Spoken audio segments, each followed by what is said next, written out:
The Conjuring Last Rites is a 2025 American film directed by Michael Chaves and stars Patrick Wilson, Vera Farmiga, Ben Hardy, and Mia Tomlinson. The plot follows Ed and Lorraine Warren on their final spiritual battle.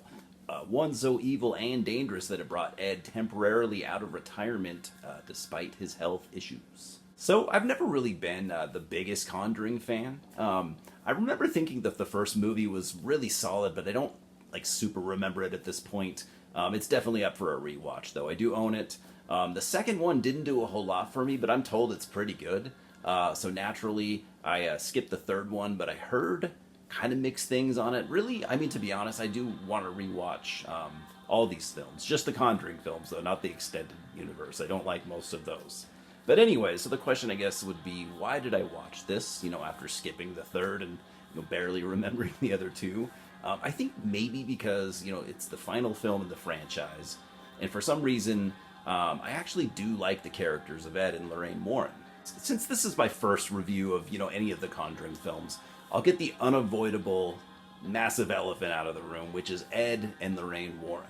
Because if you aren't aware, they were real people. I've actually known about them for decades. I've always been into supernatural stuff, paranormal stuff like that. So I've known they're pretty.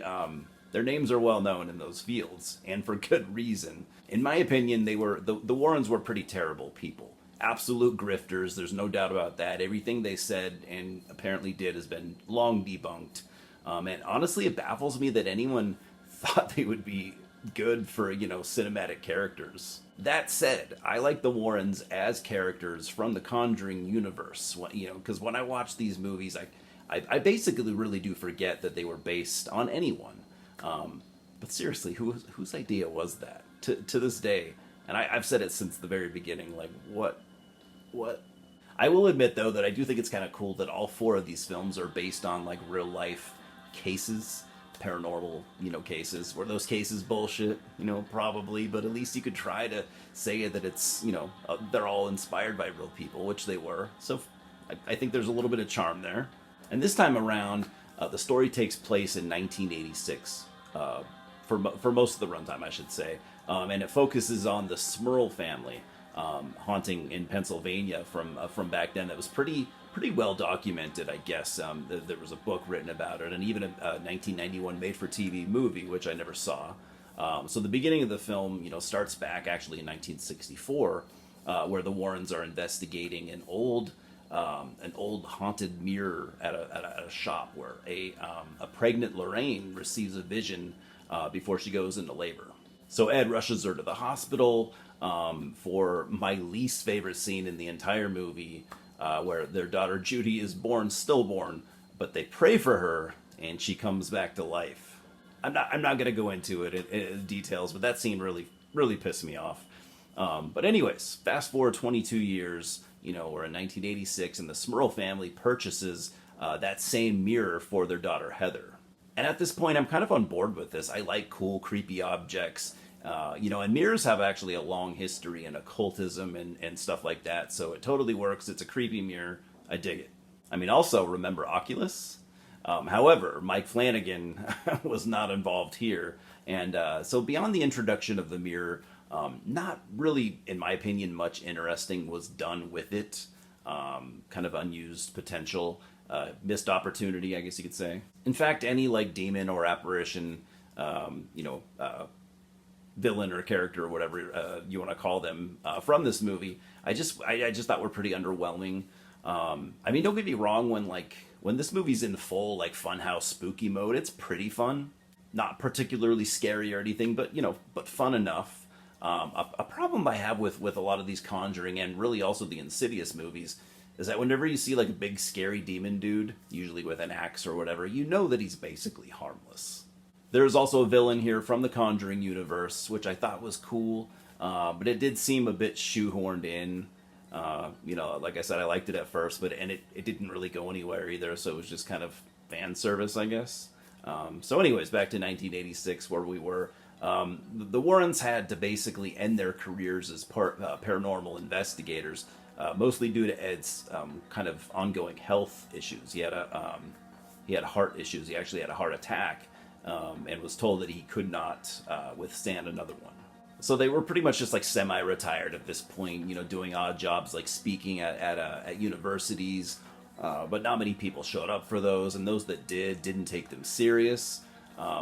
Honestly, this aspect of the film really caught me off guard, and it was probably the most like story accurate thing out of all these movies. But I feel like a dick saying that.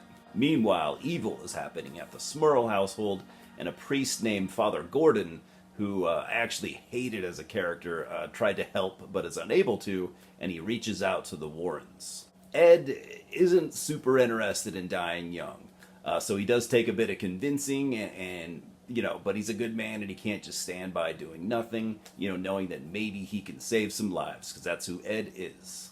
And in addition to this being a Conjuring story, again, this is the final chapter, and it needed to be more, right? And it is, for better or for worse.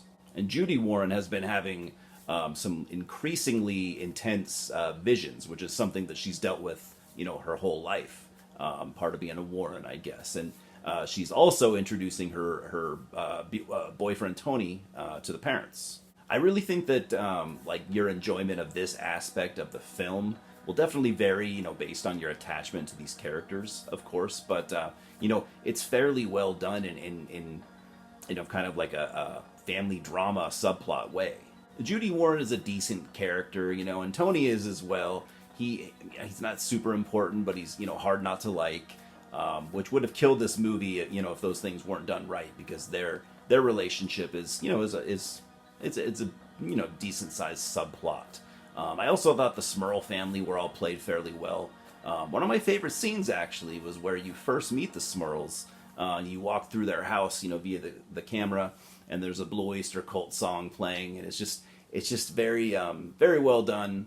I thought they really nailed the 1986 time period. The direction here, cinematography were both cool.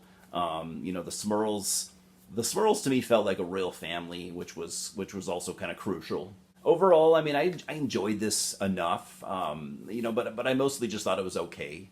I definitely liked it more than the last Insidious movie, but not by a ton, and that's also kind of not saying much. I felt like the Warrens' final battle could have, been a little scarier, but the horror scenes were fun, and to me, like a PG-13 kind of way, even though for some reason this movie has an R rating. Michael Shaw had previously directed The Curse of La Llorona, The Conjuring 3, I think he did, Conjuring 3, and The Nun 2. And he's not a bad director at all, but it would have been cool to see James Wan, return to kind of get the band back together. I guess he didn't have any interest or the time or whatever. I don't know, but I thought that would have been cool to, go back to your roots with James Wan for one final hurrah.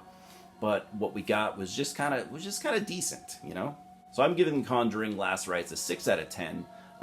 Again, to me, it was just okay for a one-time watch. Maybe I'd watch it again someday. The long runtime actually didn't really bother me too much, and that does mean something. But I just kind of wanted more than what we got here. Also, I don't want to spoil this, but I also just want to say something about it. But there's a wedding scene at the end of the film. If you're a Conjuring fan, you've seen all the movies, keep your eye out. There's for I guess a cameo, I guess you would call it. Keep your eye out for that. And by the way, they're not in the credits, so you're gonna have to use your head on that one. Cheers, guys, and I'll see you at the multiplex.